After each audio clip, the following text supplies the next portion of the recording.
Amé Dominique Kobi, c'est l'artiste du jour, c'est l'artiste qui fait trop de bruit. Amasenga trois fois, Amato a présenté. Donc, ok, no. Yeah, c'est original. Ouais, c'est Mohamed Sissoko. Ouais, un artiste Sissoko, ça me fait par Mambaye. Mais on te sur là, faut original. Original, ouais. Voilà. Ok. Voilà, donc il faut avoir ça, on peut la donner donc ça me fait de bambouler un bi Hello Music Kenekan, ça me fait ma double terme Dominique Kobi, Malikono ani Malikoran, avec Dominique Kobi avec un Bézibo Kebi, ça me fait avec un Itibo Kebi, un Yole Blas, ça me fait Magabi, parce que na Barokani ça me fait un Sega Baroke, à Kokuna, auditeur ou Sega donc, téléspectateur ou Sega donc. Donc sans plus tarder, Amé après Alibi, n'oublie pas toujours de vous abonner à ma chaîne tout sans faire Elba Production. Regardez, ça me fait. Ouais. Comment tu dis? Ouais, tout comme tu vas dire. C'est comme 30 millions. Il y a aussi système courant. Ouais, on est aussi le artiste fossile en termes négatifs. Mais c'était même petit quand quoi. Il était marquant. Donc ça me fait. Alibi, Amé, c'est qu'il faut. Parce qu'il faut. Aïe, on est dans le Dabia, Dara Toro. Donc, il y a un peu d'amener. Faut les cas du maire de Ebola follow un émo qui dit Elba Production qui a eu l'idée d'une émission que Mali artistique a gagné pour que ça soit seco en dongo vraiment même la débat au berfo en effet fleurer émission en berfo voilà vraiment Elba Production bon gagné idée nyana bon mais artiste lui quoi kola académie anti sara soro quoi arrêt millier ka de to bon mo be promotion là mo ba ko ka promotion et puis la voilà bon vraiment là de sara quoi voilà on a faut de bail bra. Ok, merci beaucoup, ça me fait au final derrière. Qui n'y a tout connu. Et bien, Rapoula Nina, sans doute, tu as commencé à chanter en quelle année? Bon, on est à Damné, 99. Au 99, il y a Gaming Damné. 80 combien? 99 quoi. Voilà.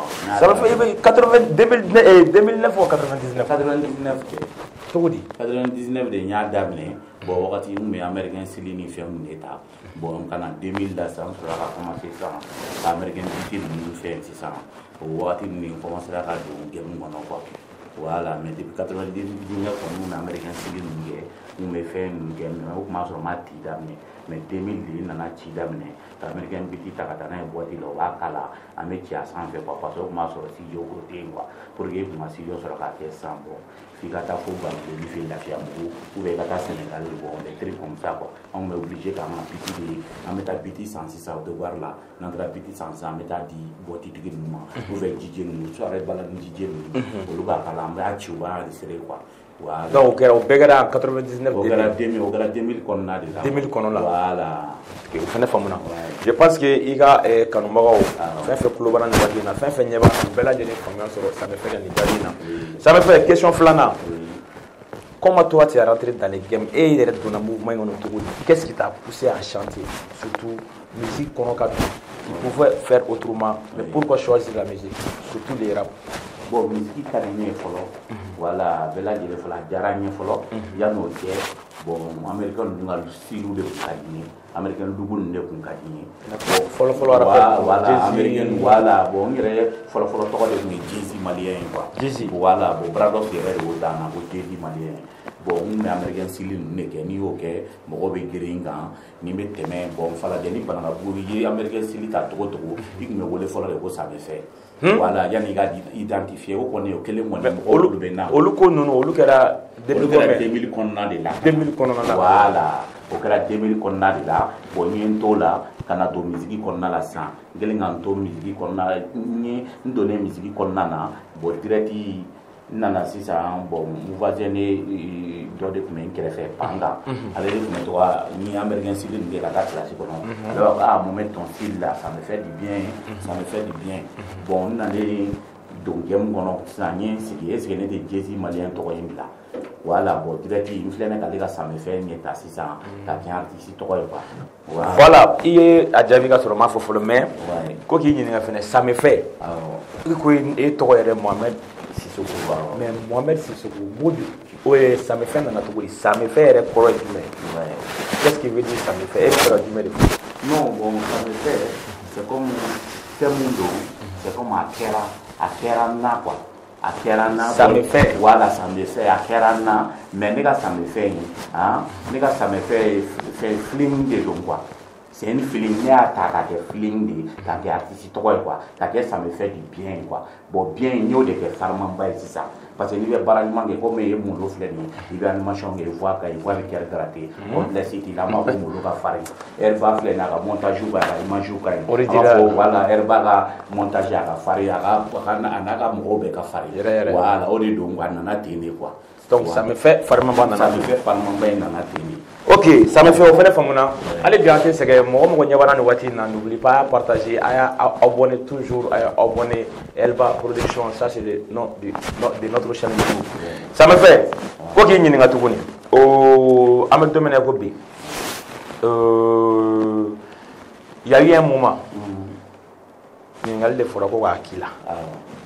Ko écoutera aventure. Il y a eu un moment écoutera Angola si je me trompe pas. Oui.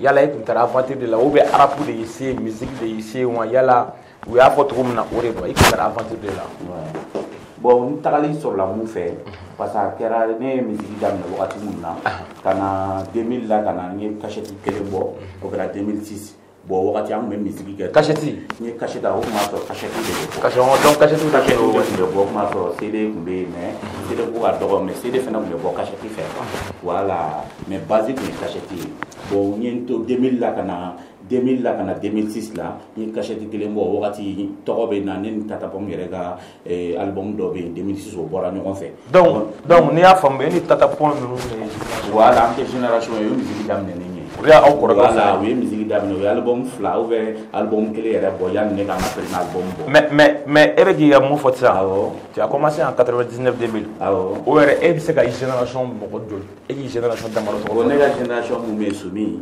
Sumi ale ni Fugenji Marcel Sumi ale ni Fugenji Marcel Sumi kilengele ale ni Fugenji voilà Fugenji ka groupe be mais Fugenji de ku donner no kosebe voilà olu bon ma changwa anga chama be sisa ole musique dabla bon chama be ula fe na mo mu do olu ma ta afficher olu dan album kele uma o décourager la ñefe ya bla ñefe voilà ya famu bon ne ko premier album ni tata album do be u bora ñon fait voilà wakati nen tata re ni succès la grande 2006 tata pom ça do ni ko ba ni match de ba Michel Mer au album ouais Michel Mer voilà parce que comme ne tabora février mais au tabora ni match au tabora ne tanya fait quoi ya vraiment mais abo debora ça voilà au kana premier mais ya no che ni album do ke la compilation ni en groupe chez nous la sika région nani ani Bamako ta nani de ko wakati ndona quoi mais ko fait ngelen na album qui ça 2006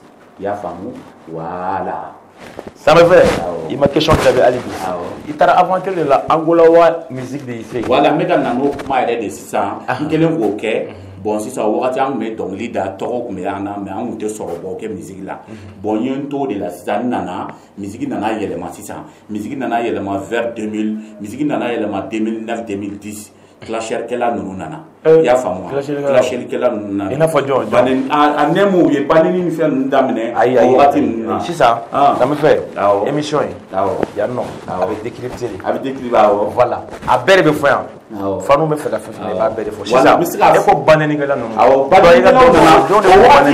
wakati siri ni memonu voilà siri memonu nana wakati wa soro un album ke quoi musique nana yelema siri memo ga banen nana o be do me dongli ke ga do banen do me o nana clash nana o konna la clash nana o konna sa nga génération chama musique bla mais ne kele ne toray ne kele ne tora clasher kele o chama sa mais son bo mbi u ladi ma fo nga dongli da ro o porobunya be mani do ni fe ibe corriger mo lu fo nga temu kono mais tout la même ko jidi ke men ti to fo ti jamfo mais flow konna la e ba de ko ko jidi be ke bon nyonto la sa na terminer ni demison no me voyager nyon fait we ne to demison no me o so ne ga génération club musique bla ko parce que demison no na rap kono denmisɛnninw nana ku kɔnɔ mais ne ma décourager direct o kuma parce que an bɛ musique daminɛ wagati min na an tun bɛ dɔnkili ta an bɛ maire gosi an bɛ monsieur le maire gosi an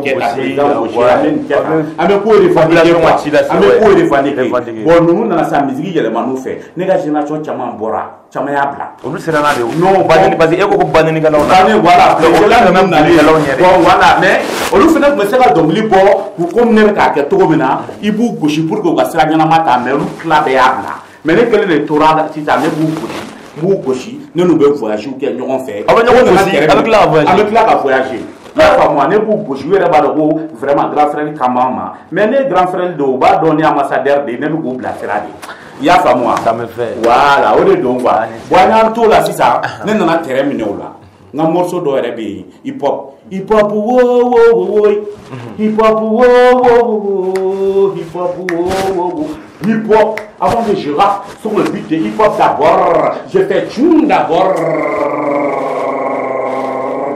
apela ka fo iku geng na je petit fa vraiment ni ko maraba geng an ka fara kle tala bra boni soin nyani bo mais ache kuma dodo dien be ga style ya mo style ko redo ni ko we la de do ne meti kono ne ga style en taidi mais ça me fait gan style to boni style deng sol de do voilà deng sol de do style en deng sol de mais ça vient de moi même quoi ne ka créativité de ba na petit composition et fait deng sol de fenêtre do fait ka fo kontra mo ga petit sample na fo stand rappeur ba ga to mo beta o be ta do ga petit sample do be se ka i ka pied kelen ta ka pied fila bɔ o tɛ ka pied dɔ fara fara o kan dɔrɔn ka to k'o ka tonalité ni na mɛ o bɛ mun fɔ anglais ni bamanankan ni na o bɛ to k'o fɔ k'o yɛlɛma bamanankan na o b'o de ça me fait farima an bɛ se yen nɔ an bɛ na se yen donc n'i y'a faamu voilà an bolakaw de y'i wele i ka na voilà n'an bolakaw ma wele o la sisan ne nana don terrain de kɔnɔ sisan ne ye terrain minɛ manuw na quoi ne ye terrain de minɛ manuw na ka fan bɛɛ kɛ mankan bɛɛ de girinna ko ça me fait parce que il me semble k'a fɔra an ye an ka recherche kɔnɔ ko i ye succès kɛ siɲɛ fila 2006 2012 n nana n y'a f'i ye cogo min na n ka premier album ni mun ta bɔra n ye succès k'o kɔnɔ o wagati succès vraiment an kun tɛ wari sɔrɔ voilà an bɛ yɔrɔ minɛ bɛɛ b'a dɔn vraiment tɔgɔ b'i la mais an kun tɛ wari sɔrɔ wagati bon n ye n t'o de la musique nana yɛlɛma ne ka génération bɛɛ y'a bila ne de tora sa ka to ka son gosi ka na terrain minɛ clashɛlikɛlaw la o y'a sɔrɔ bɛɛ bɛ girin minnu yɛrɛ kɔ dɛ ka na terrain minnu la k'a imposer u cɛ ma f'u yɛrɛ bɛ yala k'a ɲini f'u yɛrɛ bɛ fɛ ka bɛ yala k'a ɲini. c'est par rapport à ça i taara. voilà o kɔnɔna de la sisan kelen ka succès kɛ mun bɛ concert organisé wagati dɛ o de bɛnna ni coup d'état ye sanuwa coup d'état ye. a jateminɛ sisan. voilà o de bɛnna n'o ye o tun y'a sɔrɔ ne bɛ succès la ne ka concert ko n yɛrɛ hakili b'a la bɔsi dɔ yɛrɛ kun ko n ka taa 1 million minɛ o 1 million minɛ yɔrɔ yɛrɛ la an ɲɛ b'a la faamaw bɛ ka na k'u bɛ n'o bɔsi minɛ aw fana bɛ aw yɛrɛ ɲini wa an bɛ y'an yɛrɛ ɲini bon ne dun ka vie musique de ka di ne ye musique de ka di ne ye i y'a faamu wa bon tellement désespoir yɛrɛ a digira ne la n'an ko wa concert tɛ se ka kɛ i tɛ se ka taa yɔrɔ la i welela fɛnɛ k'i ka taa 1 million minɛ i sigilen bɛ k'o kɔnɔ o ye kɛra o ye suira ɲɛnajɛ tɛ se ka kɛ don o don mankan don o don marifa ci ne ko non il faut que ne ka bɔ n ka bɔli sɔrɔ o de fɛ mais yan'o cɛ o y'a sɔrɔ dɔw bɛ nɔfɛ k'an to n ka succès kɔnɔ ko n ka na an ka taa Zaïre k'u bɛ concert organiser direct ne yɛrɛ ɲɛ b'a la dɔrɔn Mali binna sa i ko Gana Kagawo i jɔ ne k'an yɛrɛ ɲini i y'a faamu wa direct ne y'olu wele olu ye passé Cina ne y'olu sɔrɔ Zaïre n'olu tilala concert la Zaïre wala Congo Kofi ka dugu n'u tilalen concert la sisan n sɔrɔla ka yɛlɛ ka taa Angola taga sɔrɔla ten de voilà. Original. Je pense que auditeur bɛɛ lajɛlen téléspectateur bɛɛ lajɛlen auditeur bɛɛ lajɛlen bɛɛ faamuya sɔrɔ nin na hali bi an tɛ sɛgɛn tɛ ɲinɛ il faut partager a y'a partager aw kana ɲinɛ a y'aw abonné an ka chaîne YouTube kan Elba Production ça me fait an bɛ taa nous enchaînons avec toujours les questions yan nɔ a bɛ décrypter de ça me fait k'i ɲininka ko ka i ɲininka yala ça me fait yɛrɛ si bɛ san joli la bi et n'i ka situation patrimoniale muso b'i bolo wa ou bien den b'i bolo. Non, c'est confidentiel. Quoi. Artistique, non. Ça, c'est confidentiel. Ça me fait artistique, ça doit pas être ça, c'est confidentiel. Ça, c'est confidentiel. Mais agis, Yoro. Non, ça, c'est confidentiel, quoi. Non, ça, c'est confidentiel. Nous, à Nini, donc, à son état, quoi. Ça, c'est confidentiel. Ok, bon, à voter. Ça me fait fouler, non. Ça, c'est confidentiel aussi. Confidentiel. Voilà. Ah, mais ça me fait. Ok, bon, et ça me fait pas, non. Ça me fait quoi? allez gars, situation patrimoniale, tout ça c'est confidentiel. Alors au niveau de son âge, je dis ça aussi c'est confidentiel, 100% original. Ça me fait, en tant que question Alissa, il y a un rapport d'amener ici santé. Il y a un album du boulot ou bien mixé. Bon, mais c'est la fois album de Mbolo 2006 et 2001, 2002, 3, 4 là. 4 là, il y a une compilation de donc maison d'or il y en a un black en gros là. Bon, il y a des tacs, il y a des grabons au tas premier. Bon, quoi faire? Bon, si ça, il y a album qui c'est des boignons, au ben un morceau chez Gima, ou comme au faire quoi faire? Ne kelen nana sang un album qui est album B, ani kelen nana tourner un album d'orgue pont sans fait. Ou album fait un morceau tandouré, ani était page là. Au fait un morceau tandouré, mais c'est la force c'est un bon album pour faire la bête tourner. Mais c'est la force album saban. Album saban on voilà. Mixé pour le maf. Non, mixé non on a kala on manda album de quel quoi. Ko, on a ça me fait un concert que. Ko 2080 phobie. Ça me fait un concert bague à ma Yoruba Tabuna. Ou ça c'est dû à quoi? Non bon, tu sais, les concerts auxquels ça on s'en est concert organisé. Mais concert organisé, arrête Chamanambe et Rewole, qui trop à sur les biens de Mono, et Rewole, ou Moloni trop de concert là. Voilà, ça on s'en est bouquet. Voilà, nous t'es page là, nous t'es rapport page là, ou nous t'es la boîte à la main. Mouye ka Europe, Belébélé Bataka, concert. Voilà, il n'a pas il a voilà, vous réclamez palais berger ou voilà, la voilà, Talamena, qualité Bena, Mokachambe Gake, hein, ou palais ni fen ta e ubeka atani morceau mu wala morceau yele maleno me buku dairi me soro me onyeba la sabe faire 4 sons ya ta ka ta créativité mu na te ka ke parce que nkadu ye do be ga réclamer nya famu a wakati de massi mais inshallah yani nyina sanga ba me concert belebele ba organiser a bebe bois kalama na fora mo ngo dra be joti ki ga vida fo ga nyina samba ite la fia bra original on peut que l'inte quoi voilà tu ga qualité ira doron quoi concert organisé n'inte quoi il est concert organisé ka stadi fa malien bebe boka million kelengelen dima malien bebe sika boka million kelengelen dima mais ni talent il a il veut que la bigo gana takao on presse l'inte quoi voilà on fait famona ça me fait fonu je pense que au bela de les questions fait famoni réponse famu donc ali bi ante sege ante nina en kono nina aya abonné elle va production en chaîne YouTube sans faire. Voilà votre nouvelle émission Hello Musica.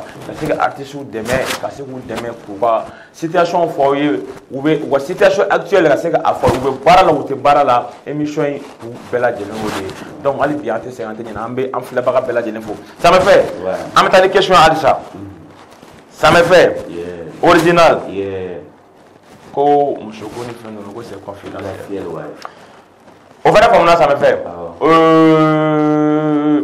il a son obé. Il boira mon freestyle que ça. Il pop wo. Je pense qu'il n'y qualité à da. Mais soin et de terre ou soin qualité. Bon soin et de terre. Parce que comment tu m'as fora de donc qualité sonner l'eau. Donc ça me fait que sonner l'eau. Il y a la air de musique à mon sur ça. Soin il y a qualité qualité. Soin et de terre. Interabo qualité un projet. Nganga war mundama nyo dama. Bon c'est un petit courage bala. Voilà, c'est un petit courage. Il y a des soins qui entre la concert de la podium de la Sigaso. Il y a ni Kali. Voilà, sur la montagne si Joe Moussa MC. Voilà, sur la moulée de Kata Sigaso. À vous prendre un abonnement projet d'organisation fait. Direct interani popouye, mon bocal projet influent bois cadigné, il y a déjà un couplet là quoi. Bon, il y a sur un donnant, mon roi, il faut soigner les actos Kali. Voilà, Kali, voilà, n'est les cas soignés, il faut déjà un couplet là. Bon, ne ka ci kali nyebe ne ga refrain na ani nga couplé là bas are beaucoup ça me fait ebe ci to ko na est-ce que nem na sika don qui est marqué ya parce que ci to ko ti là quoi technique de rap mu bi bolo ani be flow jongle to ko mina bo tiere là nte siki goji mon non ko émission de be chinyo nga ya et de habitike ya ni kalo flache ko ni na marqué to ko so direct ya nga sona me ala mais si ça comme ne be ci ni ne be ci voilà voilà et quand ça me fait c'est ça et elle est beaucoup du même ni mo be ka flou la mais mo be yé ouais et vous calculez côté vous va y aller là de vous va y aller comme musique mais on est domestique quand la quête est tout dit donc les manga d'adron à quête comme ni donc libé da pour que cadeau la musique la mais figata et pratiquement plaqué les ta musique manga c'est au moins ni musique peut jouer faut moi ka yele de ka donc il a la science donc non il ben ka donc li la mais il va do tiki mais ka mon famille il a mais tien mais ka si cadence mumbi à korofene ni ba la na ni sata do ni ala mais voilà. Bon, donc il va la main, il va conseiller à Kono, en même temps il va y aller finir. N'est pas musique bétene quoi. À la do Kenya au pic, car faut que même on va s'il t'entend, on est avec la on ne pas la piste par hasard. Yeah, original. Ok, ça me fait au fin de forme là. Il y a famou. Il y a au fin de forme. Voilà, est-ce qu'il y a quelque chose qui répond il faut là? Je pense que Fanou est à famou. Ok. Quand il y a un famou, il y a famou. Ok. Ça me fait. Il y a son nom de gros pont sans fait. Troisième pont. Il sait qu'à Frisani que Fanou est. Ok. Niendale, Fofo, Bibirile, Gonti. Pont sans fait. Pont Gora sans fait. Troisième pont sans fait. Bra. Pour Jafati, ça doit être bobaké, ou ça doit souffrir énormément. Mais les gars, bonite, violemment. Avant que j'explique les contours des tracts, ma foi, y a pas. On va énerver les poids de nous, très trop. Ça me fait original. On n'oublie pas toujours à partager. C'est toujours Elba Production, chaîne YouTube, à partager. Ça me fait. Nous, des fois, il y a style Malibé. Non, s'il faut les deux. Malibé, JMB. Ok. Ça me fait un peu de hobby. Quelle est ta relation avec les autres artistes? Il y a un rappeur, il y a un rappeur, on a au cas d'un info, c'est qui Jabati, les Talibi, les Ibawan, les Gaspi, et nous, il veut guérir. Il va aller avec un master soumis mon pote. Il nous une génération qui est bien, master soumis le noya. On est là. Bon, nous n'anticipons pas. Nous n'avons pas nous les rappeurs. Nous n'avons pas nous follow des rappeurs. Et tout. Tout dit. Voilà. Tout dit parce que c'est le moment bolo. Qualité moumene là. À qualité artiste chama à qualité kakila. Ne flène sera musique là tout ni ne nyongo sur le ciel sans faire. Ah, ne ba il la dobi ka arje. Ne me na ne terrain ne mine ka terrain entaya ija meja. Voilà, ni rappeur moué ma dans la fenêtre. Il ka doka concert organisé, il sonne dans rappeur moué malikono. Il ka déplacer sans faire. Ni kumara fait tout ni ka sibiri dans kula. Awo, ne ka fanu ya rappeur ou regi. Non, rappeur ou ya rappeur ne ni mbede kadi. Voilà, nga nyongo ko ni dronoteur do na meta nga warta dronoteur la. Non, il be warta dronoteur la. Mais ne be warta dronoteur la debe ma do holla. Ça me fait. Et tu devais me voilà. Tu peux me donner un dronoteur fatigue la ça va reconnaître. Là voilà. Même moi tu m'as ça m'a fait donc elle ko gité war du musique là. Ne war mun du musique là. Hein, de pour wolo la folo. De pour wolo la. A ma de ka war nyoko wolo la. Mais on est deux, ne me cédez. Ah, on ne me cédez, on ne me fait, ne me cédez. Ça me fait comment pour caméra là, il a fouillé. Ne voir mon doux musique là, t'es pas au boulot là. T'es pas au boulot là, man, on dit. On peut concert qu'il y a, c'est pas de là. Ne te rends là, ne pas concert que tout là. Est-ce qu'il y a femme? Ne pas concert que tout là. Ne clip ou mon gain, ne angola clip ou mon gain. Voilà. Ça m'a fait d'abord là. Fini mon mené là, ne angola fini. On va dire que clip ou que follow. Ni habillement, ni voir mon don habillement là. On va dire que clip ou que follow. Mon clip ben habillement bon. Original. Mais ne te comment quoi, ne te waso quoi, waso manide quoi. Parce que ni allez que corbalé, ah il vit imiter quoi. Voilà, on drone les deux quoi. Ok, ça me fait au fin de et ça me fait très rapidement me fait gagner. Ah oh. Il est né à la tête. Ah oh. À me dominer gobi. Ah oh. Malien rappeur Jombe ni bi nane featuring ke na kadi e tiere la. Au tof au mokotele. Tiere la kadne bi ne ça me fait bi ne ni tiga featuring. Wa featuring be et ça me fait arranger au joy. Non, au mokoté, il faut qu'on ait featuring ke cabinet arrangé. Non, au mokoté. Debe se you voulez non ayi Malibé. Ne featuring ne ma featuring ke o. Ne mo sonné no. Mo sonné donné. En tant qu'artiste. Non, rappeur. En tant que rappeur. Donc rappeur c'est malien kono ere. Rappeur. Et ni mon featuring gabe era. Non, rappeur. Ne ni featuring ma featuring ke o. Ne be concert ga mo be bo. Imaya mo be bo parce que ne ka style le be mbolo. E ne be nyebe mu fe ke ne ka featuring ga wali silu de bi bolo. Ni passer nga style ki bolo be ta so tra eminem nga son ta ayele ma. Imaya. Il flâne. Il date tout le monde. Mais on est donc. Ne bɛ sɔn de lamɛn ne bɛ sɔn lamɛn depuis ma don jardin na n'u taara mɔgɔ ka sɔn ta dɔrɔn ne b'a dɔn ye nin yɛlɛma ne kɛra n bɛ n ka ma f'i ye ne ka moto dɔ bɛ k'i pousse la i gɛrɛ ka n'a ye ne ye sɔn in kɛ hip hop tɛmɛlen kɔfɛ ne ye pousse la i gɛrɛ ka na ne y'o de da hip hop kan i b'a kalama ne y'o kɛ ne ye sɔn in kɛ ka taa Angola 2012 mais ne taalen Angola ne ɲɛ b'a la ne nana ja ne y'o sɔn mun kɛ Nigériens de bɛ ka segin k'o sɔn o qualité kelen kɛ e yɛrɛ ka sɔn ne yɛrɛ k'o sili e sɔn min kɛ yan e taalen Nigériens ko k'o sili in de kɛ ne nana sɔrɔ malien rappeur bɛ ka Nigériens ka sɔn de ta k'o yɛlɛma o fana faamu voilà o sili donc ça m'a fait o rappeur te ne bɛ ɲɛ b'i fɛ ok bon ça m'a fait i ye mɔgɔ parce que a bɛɛ imitation kɛla ne dun ye créateur o faamuna créateur tɛ se ka nege imitation kɛlaw nɔfɛ voilà ça m'a fait o fana faamuna hali bi an bɛ taa ni question ye o rappeur te rappeur ko t'aw la o mɔgɔ t'aw la a bɛɛ ye wele ne bɛ fitiri de parce que n baara ɲɔgɔn ye an bɛ se k'o kɛ mais k'a fɔ ko ne de ka nege nɔfɛ o chance t'i la yɛrɛ mais chance t'i la n bɛ se k'i wele an bɛ fitiri kɛ mais k'a fɔ ko ne ka yɛrɛ de ne ka fitiri kɛ pour que ne ka fɛn dɔ ka marcher ne ye n yɛrɛ labɔ ka sɔrɔ mɔgɔ tɛ o hali ne ka cachette ne yɛrɛ de ka cachette fɔlɔ bɔ ne yɛrɛ de ka musokɔrɔba ye wari di an taara n ka musique financer ka cachette bɔ n b'a kɛ carton kɔnɔ n bɛ yala k'a feere n yɛrɛ n ka dɔnkilidacogo fɛnɛ k'an yɛrɛ imposer fɛnɛ k'a sɔrɔ mɔgɔ tɛ ne bɛ ɲɛbɔ jɔn fɛ k'a fɔ ko tange ne ma fitiri ok ça me fait fanu aw bɛɛ la aw tulo b'a la ça me fait mun fɔ a mago tɛ Mali rappeur si la ko n'ale ye fitiri kɛ k'a bɛ arranger nous enchaînons toujours avec les questions ça me fait question min bɛ sisan min ni ɲininkali dɛ i ko rappeur te o rappeur jɔn bɛ yen n'a ka di parce que i bɛ taa sɔrɔ rappeur dɔ bɛ yen walayi ne b'a mɔgɔ dɔn yɛrɛ ne y'a ɲininka don dɔ n ko rappeur dɔ de ko wɛrɛ ye Mali bɛɛ a ye de tɔgɔ fɔ rappeur jumɛn de tiɲɛ yɛrɛ la a ko wadi a ka musique tɛ dɛ rappeur jumɛn de bɛ Mali kɔnɔ mɔgɔ kelen tɔgɔ fɔ mun ka di ye yɛrɛ yɛrɛ wala mun ka di ye quoi a bɛɛ wala bon comportement la mɔgɔ kelen fɔ wa comportement la ani respect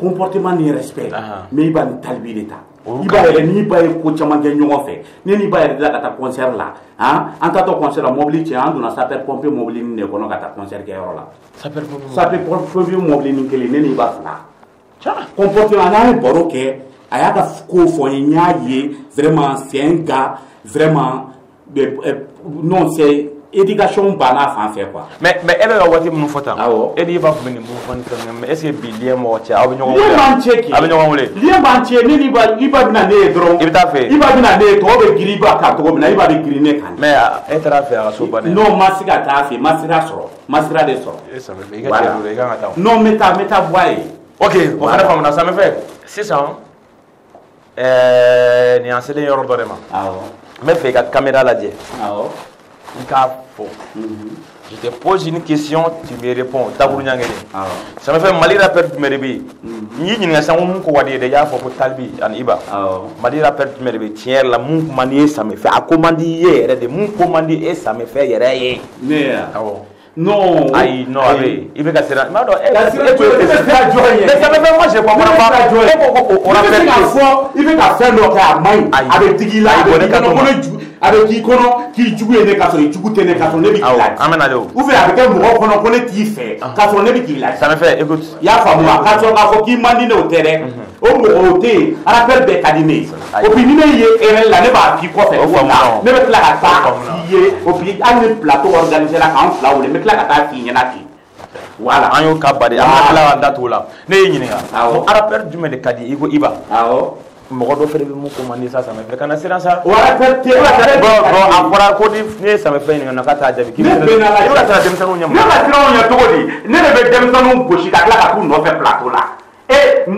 plateau dɔw bɛ fɛn organiser ka artiste fila wele n'u ye ɲɔgɔn ye u bɛ segin Mali bɛɛ cɛ kelen min y'a kɛ artiste k'a wele ka tila k'u fila sɔrɔ plateau kelen ni ne tɛ mɔgɔ si ma donc mɔgɔ tɛ mun ko man non a tɛ yen non a tɛ yen o mɔgɔ tɛ yen problème t'a la ça me fait ne b'a dɔn k'i b'a diguer ni ne taara plateau la i bɛ ne dɔgɔya mais ne bɛ t'i nɔfɛ ça me fait ne b'o kɛ donc i bɛ fɛ ka fɔ ko dɔnbali kɛ mais olu kaw kɛra o olu kaw kɛra ne ye dɔ gosi tigitigi m'a dɔn a tigi ma éduquer c'est un Malien éduqué mais m'a dɔn n'i taara plateau la fɛnɛ a bɛ tila k'an dɔgɔya n tila ka taa nɔfɛ plateau la fɛnɛ k'a corriger a yɛrɛ sɔrɔ ok ça me fait o yɔrɔ in an bɛna an da to a kuma la sisan et on a vu sur toutes les réseaux sanfɛ an y'a ye an ka Segu ni dongo tigila mɔgɔ Louis Wozo. Ouais.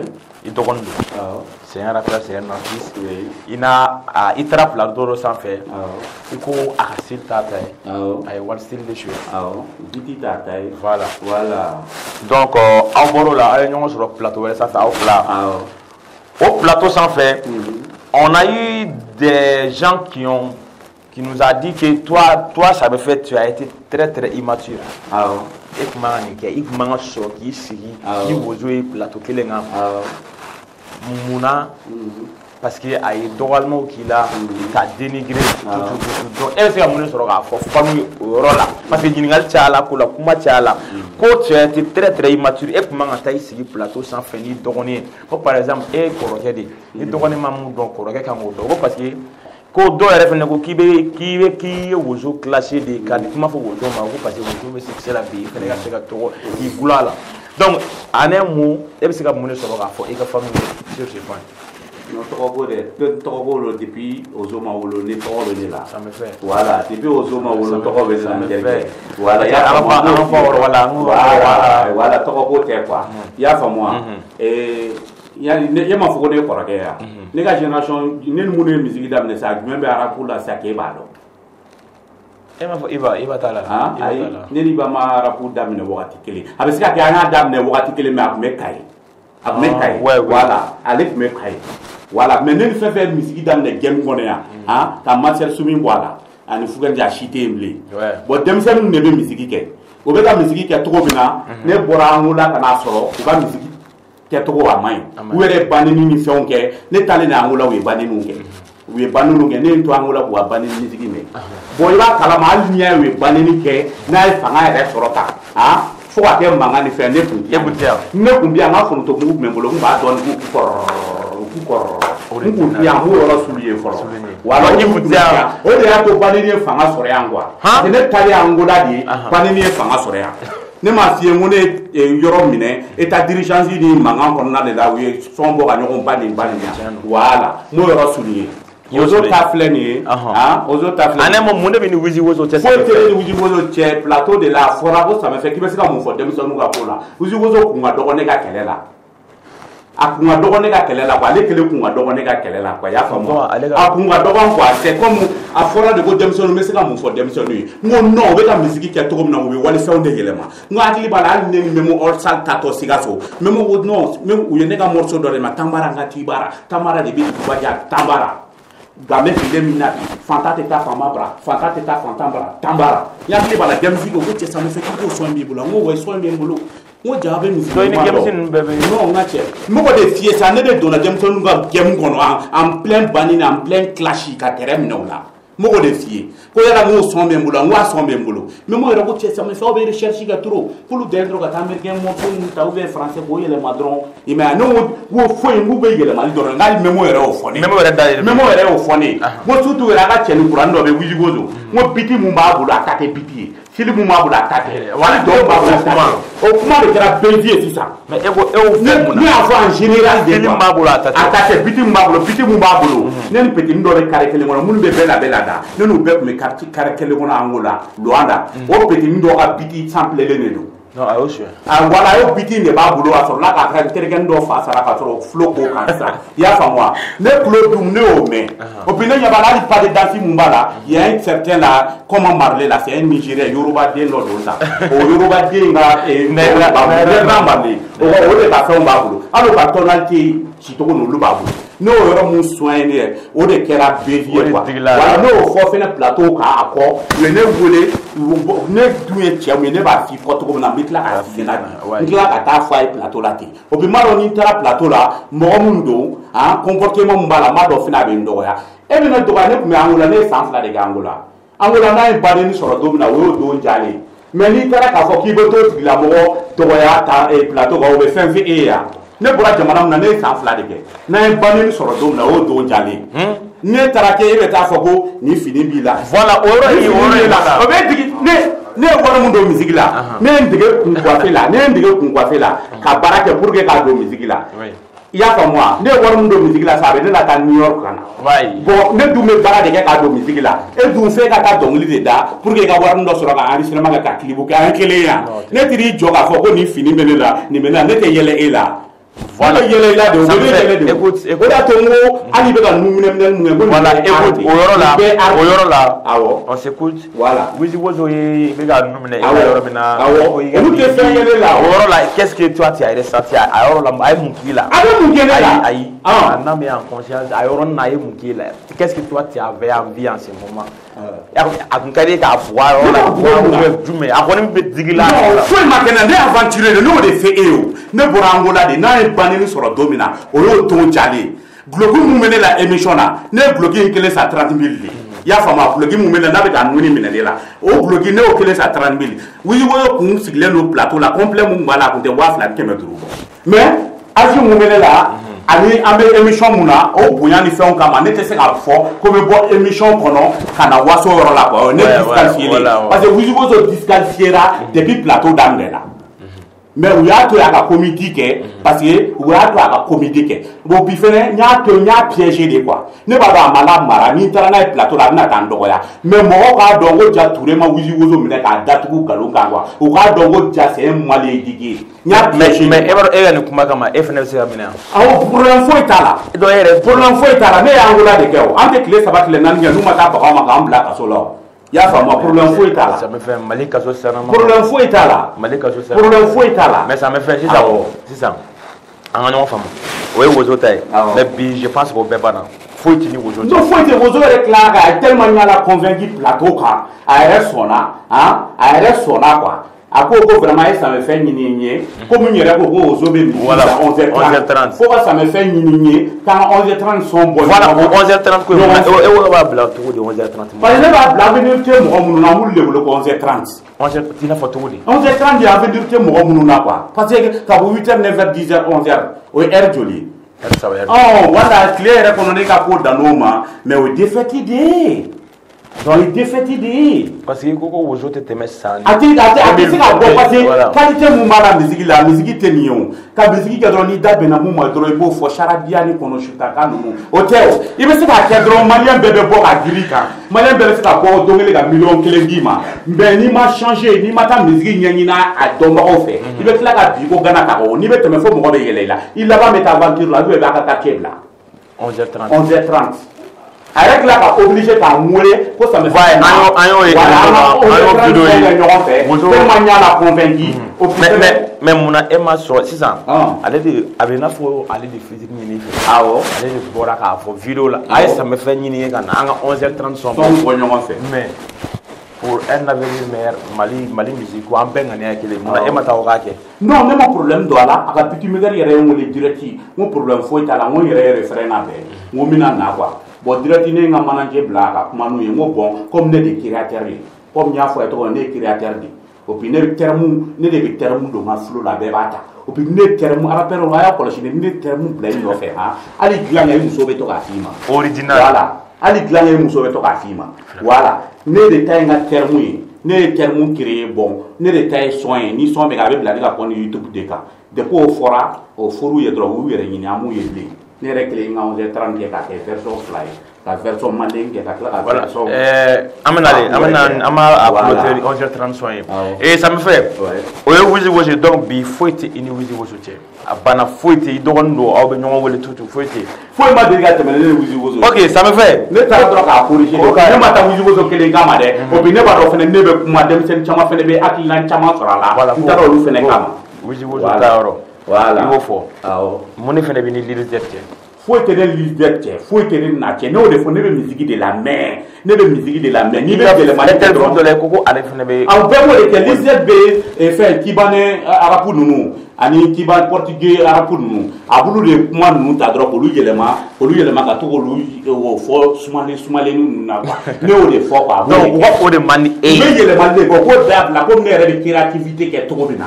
u ka créativité kɛ o de ka ɲi quoi o bi ma dɔ fɛnɛ n'a y'a mɛn fɛnɛ a bɛ yɛlɛma dɔw kɛ quoi. ok a fɔ de. non ni se kun ka dɔgɔ ne ka ko la sa ne bɛ kuma ne ye kɔrɔbalen de. ça me fait yɛrɛ i ko bɛɛ kun ka dɔgɔ. u kun ka dɔgɔ kɛ ne ye kɔrɔbalen ne ye créateur ye fɔlɔ a ne mun si ka kɔrɔ mun ta ye n ye misiki wari d'u ye mɔgɔw ye n dɔw ye n bɔra télé la o ye n b'o de fɔ u kun ka dɔgɔ ne ka ko la quoi ne ka kɛlɛ kun ka dɔgɔ mɔgɔ kelen ma quoi.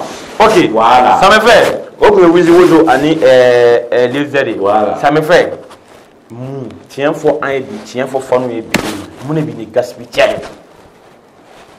foyi tɛ ne Gasi cɛ Gasi ye ne ka fan premier de Gasi ye ne kanu ka ne kanu mais foyi tɛ ne Gasi cɛ plateau kan i ye Gaspi dɔgɔya plateau. n y'a dɔgɔya i ko non n y'a dɔgɔya dɔrɔn dɔ bɛ ka wari di a ma i bɛ se ka mɔgɔ dɔ frotter mɔgɔ lankolon dɔ nɔfɛ k'a sɔrɔ l'o de nɔfɛ n'o tɛ hali o don ni Gaspi ye ɲɔgɔn ye trottoir la a girinna ka kule ka dan kan i n'a fɔ i ba y'a kɛ cogo min na a ko Farman ba siɲɛ joli a sɔnnen de don ye Gasi ye ne kanu san caman ka sɔrɔ maa ye n y'a dɔn cogo min na fɛnɛ k'a ye n kanu ni n taara jouer yɔrɔ min na ou bien ni dɔ ko Samifɛ ko nin de ye Samifɛ yan cɛ a ko ka di Gaspi ye cɛ ko ka di Gaspi ye k'i ka fan fɔlɔ de don foyi tɛ ne n'a cɛ dɔrɔn n ye son kura min bɔ fɛ 11h30 n y'a frotter a kɛrɛ la dɔrɔn mɔgɔlankolon de nɔfɛ quoi bon a tɛ t'o fɛnɛ kɔ n'i bɛ mɔgɔlankolon fɛnɛ mara n'i ye mun sɔrɔ a gɔngɔn na don min na i b'o fɛnɛ accepter o y'i garisɛgɛ ye quoi dɔrɔn de don. ça me fait i ka son laban bilala o don na an ye réseau sanfɛ 11h30 donc yan'an ka da don 11h30 yɛrɛ kuma la yala i bɛ se ka freestyle min fili o y'a ɲɛnamaya trop ok parce que i filɛ i kunkolo ma ɲi. rap ko in tigibatigi non ça me fait Farman ba original ko bɛɛ de y'ale choisi ko fo jɔ kɛnɛ k'u tɛ n bila ka heure dɔ choisi ko dɔ b'a bila 11h30 ale b'a bila 11h30 u b'a bila 11h30 ko ɲinan kɔni fo dɔ de ka rap bila ka taa bilakaw k'u bila sɛnɛla bila n'o tɛ ka fɔ gosili k'a bila est ce que ne bɛ se ka rap bila ni rap bila bɛ jɔ a ka di kan wure original ça me fait Farman ba donc k'a da bɛɛ lajɛlen kulo kan mɔgɔ bɛ k'a lajɛ nin waati in na aw kana ɲinɛ n'oubliez pas de vous abonner toujours an ka chaîne YouTube kan Elba Production ça me fait la son donc n y'a faamu a bɛ sur Bamada ou RH ni mɔgɔ b'a la i wala bɛ Ziggy Marley fɛnɛ n ye album mun bɔ i tɛ page la o morceau ye morceau 15 ye ani pont sanfɛ o fɛnɛ ye morceau 15 ye o bɛɛ bɛ Ziggy Marley kan quoi morceau 15 fila ani tuguni olu kɔfɛ n ye symbole minnu kɛ a bɛ bɛɛ bɛ Ziggy Marley kan ne ta n'aw taara yen sisan Ziggy Marley tɛ dɔwɛrɛ ye département dɔ bɛ yen n tɛ fɛ k'u tɔgɔ fɔ pour que k'u ka promo kɛ parce que u ma fɛn di yan quoi voilà bon olu ka département dɔ de ça me fait Play Store kɔnɔ n'a taara Play Store la a b'a sɛbɛn ko Ziggy Marley n'a y'a sɛbɛn ko Ziggy Marley a b'a télécharger a bɛ to ka compte Facebook kɔnɔ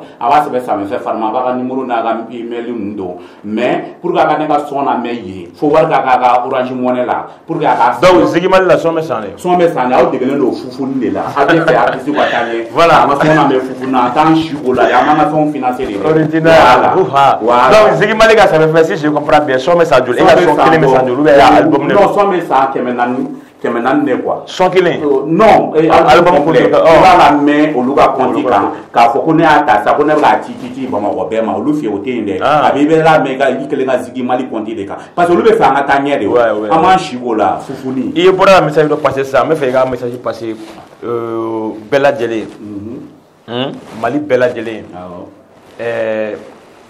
artiste ka fɛn bɛɛ fɛn de sisan réseau de wala a y'a lajɛ a ka wari ladon an kun quoi a y'a lajɛ a ka wari ladon an kun parce que an b'an ka studio financer k'an ka son financer an ka fɛn bɛɛ wari di a y'a faamu wa wala n'a a bɛ taa an ka son san pauvre 2000 francs seulement o bɛ mun k'aw la o tɛ foyi k'aw la ka artiste ka avancer voilà aw b'a dɔn sisan artiste len don yɔrɔ min ma sisan a ka gɛlɛn ko namara kunbɛrɛkurun fo nafolo de ka don a la bra original ça me fait voilà i n'a fɔ an y'a fɔ a ye cogo min na émission nin y'a selen a kuncɛyɔrɔ ma hali bi an tɛ segin an tɛ ɲinɛ n'oublie toujours pas de vous abonner an ka chaîne YouTube sanfɛ Elba Production émission une nouvelle émission kura de don le but même c'est quoi ka se ka artiste dɛmɛ ka artiste bɔ dili la k'u bila yeli la Mali musique ko yɛrɛ ça avance ou bien ça avance pas artiste wa vie be togo jume u be ka war soro u te ka war soro wa Mali musique a be ka tanya wa a te ka tanya wa ka artiste ku ki ba di awma donc Elva production ni idée soro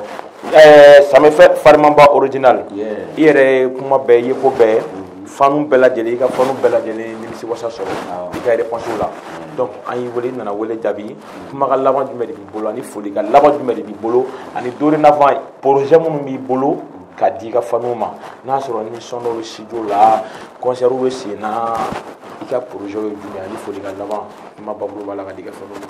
Ok, ma fond kanubagaw ye n ka fanu ye a ka artiste principal ça me fait Farmamba original voilà inchallah yani ɲinan san ka ban an ka concert belebeleba dɔ bɛna kɛ inchallah a bɛna kɛ a tɛ fɔ kɔ a bɛna. mais i jɔ ça me fait n ka nin yɔrɔ tigɛ an tulo b'a la ŋunuŋunukan de don wa jumɛn de don ko tu as dans ta tête ko ka palais ta fanu ko ko est ce que ça me fait tɛ ka so wa e bɛ se ka dumuni sɔrɔ k'a f'u ye ne b'a dɔn a ko kɔni bɛ sen na ne yɛrɛ bɛ a caman kalama mais e bɛ wa ŋunuŋunukan mɛn ko hali ni million d'i ma k'i sɔn ka palais ta.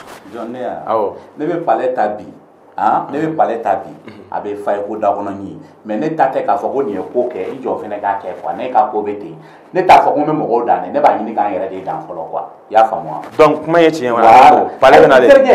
n terikɛ palais do palais tɛ ne bɛ concert organiser il suffit que ne kanubagaw ka taa ne lajɛ dɔrɔn palais ko ninnu tɛ sa ne yɔrɔ bɛɛ bɛ se ka kɛ ka concert organiser o concert bɛ se ka organiser fan bɛɛ i kanubagaw bɛ k'i la mais n ye palais ta de n ye n ta dɛ i bɛ caman ye ka palais fa concert bɛ ban wari mun b'u bolo a tɛ tɛmɛ 50,000 ou bien 20,000 kan o yɛrɛ tɛ fɛn sɔrɔ o camanba de bɛ yen palais fa o camanba de bɛ yen palais fa de don wa palais fa de don wa palais fa ko tɛ o e ka dɔnkili da ba ye n'i ye dɔnkili da ne bɔra yan ka taa u m'a fɔ ko ne ma palais fa ne ma fɛn kɛ yan mais ne taara concert mun organiser Angola n ko fɛn ne ka tige tun bɛ ka taa en dollar bi.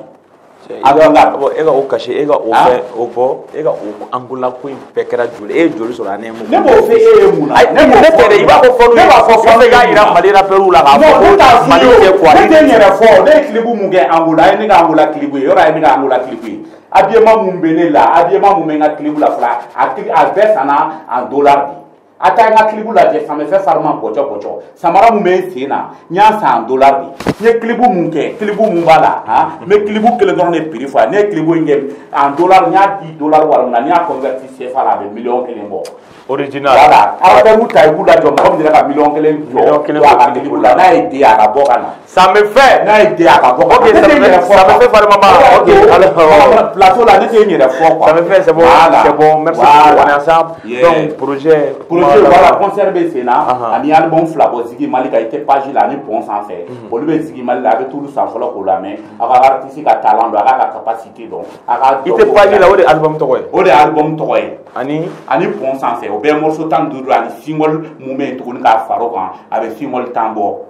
voilà comme bonus c'est comme a bɛ taa morceau 50 ou bien 40 ni buruburu de la mɛn quoi parce que ne bɛ se de quoi ne bɛ se de on est avec l'art on devient pas l'artiste par hasard. Bra. Ok, ça me fait émission ni a sene a kuncama yɔrɔ ma donc an bɛ téléspectateur bɛɛ lajɛlen fo mɔgɔ tun bɛ k'an lamɛn nin waati in na mɔgɔ tun bɛ k'an lajɛ nin waati in na an bɛ bɛɛ lajɛlen fo aw kana ɲina mais ça me fait an b'a clôturer parce que ici ni nana a bɛɛ bɛ kɛ yan de instrument tu vas chanter tu vas nous faire un petit couplet en semi live. n terikɛ i ye instrument k'a la o i ye yabara k'a la o. donc an ka donc à la partie technique si c'est bon ça me fait sauf la boli gane filɛ biti filɛ k'a fɔ biti filɛ ça me fait sauf la boli gane filɛ biti filɛ. Non, ça me fait attends. Ok, on y va. Let's go. Ha aplaka jinga kala kaka uve ka fefe kaka froto mugu tembolo mo tembolo ta go tere ka ni tembolo mo ma fora sa nga faria de bembolo sa mo itaisa mo be de me dun go sa me fefe le itaisa mo bo fiti ni wona go kaka kuno kaka ko chamba dabla chamba ko dabla ha chamba ni chamba ko nyini wala mi bina ka faria doni ki ikukor ah moi je fais pas du trap si moi je fais du trap ah je vais attraper beaucoup de MC sur le podium. Merci beaucoup à la partie technique. Donc ça c'était les grands ça me fait original. Voilà donc on met bella de l'info Maliko na ni Maliko fait que me na dini wati na fait que seconde na wati na on met bella de l'info Donc, à partager. N'oubliez pas aussi de vous abonner à la chaîne tous en fait Elba Production. Donc, on se dit très bientôt, Inch'Allah. Merci. Yeah.